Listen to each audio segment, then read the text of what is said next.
Hello' everyone, আশা কৰোঁ সকলোৰে ভালে, আমাৰো ভালে বাৰু। আমি কলিজা মই মানুহজন তিনিওটাই ভোট দিবলৈ বুলি গৈ আছোঁ মাহঁতৰ ঘৰলৈ। আৰু যাই থাকোঁতে ৰাস্তাত ভিডিঅ' এটা বনালোঁ। ভিডিঅ'টো চাই ভাল পালে প্লিজ লাইক এটা কৰিব, আৰু মোৰ চেনেলটো যিসকলে ছাবস্ক্ৰাইব নাই কৰা ছাবস্ক্ৰাইব কৰি দিবলৈ একেবাৰে নাপাহৰিব দেই। আৰু ৰাতিপুৱাই গৈছোঁ 8টা বজাত ভোট দিবলৈ। চাওকচোন, ইমান লাইন, ইমান ভিৰ হৈ আছে, ইমান পুৱাই আৰু 11:30 বজাত ভোট দি ওলালোঁ। তাৰপাছত ভিডিঅ' এটা বনালোঁ। এই স্কুলটো যে দেখিছে আপোনালোকে, এইটো LP স্কুল, ইয়াতে ভোট কেন্দ্ৰ আমাৰ।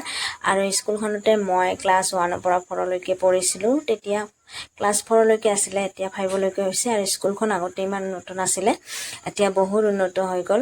আৰু দুপৰীয়া ভাত সাজ খালোঁ লোকেল মুৰ্গীৰ মাংস। দেউতাই ঘৰৰে মুৰ্গী কাটিলে আৰু ময়ে বনালোঁ জুইত বনোৱা মাংস। বহুদিন পিছত খাবলৈ পালোঁ আৰু খাই বহুত মজা লাগিলে, বহুত সোৱাদ হৈছিলে খাবলৈ। আৰু খাই বৈ আজৰি হয় আমি তিনিটাই ঘৰলৈ বুলি ওলালোঁ। ঘৰলৈ আহি থাকোঁতে ৰাস্তাত এখন চাহ বাগিচা দেখিলোঁ সৰুকৈ, আৰু ভিডিঅ' এটা কৰি দিলোঁ। আৰু লগতে এখন সৰুকৈ পাৰ্ক আছে, এইখন চাওকচোন, ইমান মানে সৰু পাৰ্ক হ'লেও বহুত ধুনীয়া লাগিছে পাৰ্কখন, তাৰ বাবে ভিডিঅ' এটা কৰিলোঁ। আৰু এয়া হৈছে মানুহজনে কিনো চাই আছে ক'ব নোৱাৰোঁ আৰু দেই। আৰু কলিজা খোৱাত ব্যস্ত। এইফালে চাওকচোন, ৰাতিৰ সাজৰ বাবে মানুহজনে আনিলে খাহী মাংস, আৰু মই ভালদৰে ধুই মেলি এনেদৰে পাত্ৰটোত ৰাখিছোঁ। আৰু এতিয়া লাহেকৈ বনাম।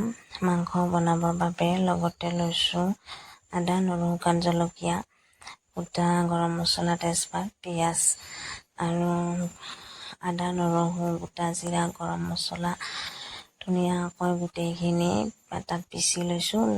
পিচি লৈ পাত্ৰটোত মাংসৰ লগতে একেলগে লৈ লৈছোঁ। আৰু পিঁয়াজখিনি কাটি লৈছোঁ, আধা পিঁয়াজ প্লেটখনত ৰাখিছোঁ আৰু আধা পাত্ৰটোত দি লৈছোঁ মাংসৰ লগতে। আৰু জলকীয়াখিনি পাছত দি ল'ম, যিহেতু আমাৰ কলিজা জ্বলা খাব নোৱাৰে, তাৰ বাবে। এতিয়া মই নিজৰ সোৱাদ অনুসৰি নিমখ, হালধি আৰু মিঠাতেলো দি লৈছোঁ, আৰু অকণমান মিট মছলা আৰু গৰম মছলা পেকেট এনেদৰে পাত্ৰটোত দি লৈছোঁ।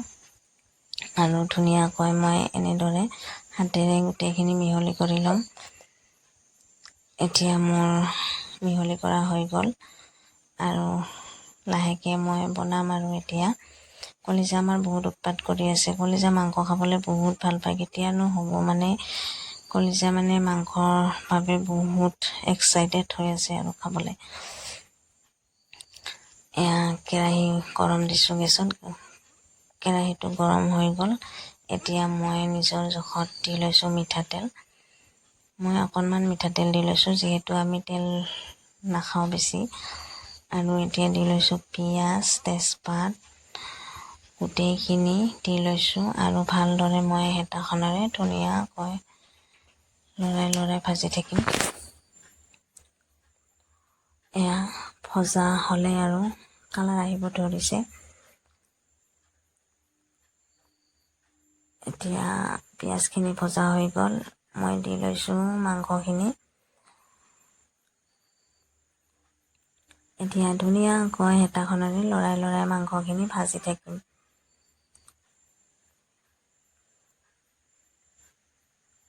এতিয়া ঢাকনি মাৰি দিলোঁ, যিহেতু মাংসখিনি পানী এৰিব।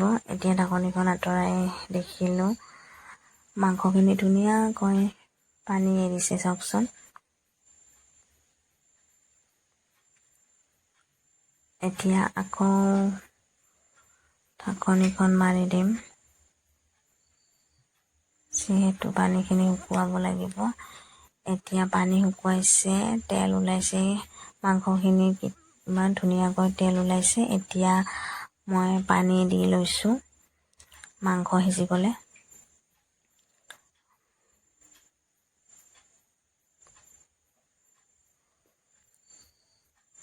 এনেদৰে হেতাখনেৰে ধুনীয়াকৈ লৰাই ভালদৰে পানীখিনি ধুনীয়াকৈ দি লৈছোঁ। আৰু ঢাকনিখন মাৰি দিছোঁ যিহেতু মাংসখিনি সিজিব লাগিব, পানী শুকুৱাব লাগিব। এতিয়া আকৌ ঢাকনি আঁতৰাই দেখিলোঁ মাংসখিনি ধুনীয়াকৈ উতলি আছে। পানী আছে যিহেতু জুলীয়া হ'লে মাংস খাবলৈ ভাল নালাগে, অকণমান এঠা এঠা হ'লে খাবলৈ ভাল লাগে ন। তাৰ বাবে মই আকৌ ঢাকনিখন মাৰি দিম, পানীখিনি শুকুৱাব লাগিব। আলুখিনি সিজি গৈছে ধুনীয়াকৈ। এয়া চাওকচোন, আলু সিজি গৈছে, মাংসখিনি সিজিব লাগিব। তাৰ বাবে মই আকৌ ঢাকনিখন মাৰি দিম। এয়া ঢাকনিখন মাৰি দিছোঁ মই এতিয়া।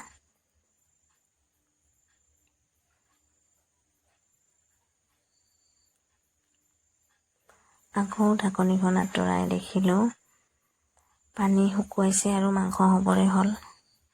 কালাৰটো ইমান ধুনীয়া হৈছে ন।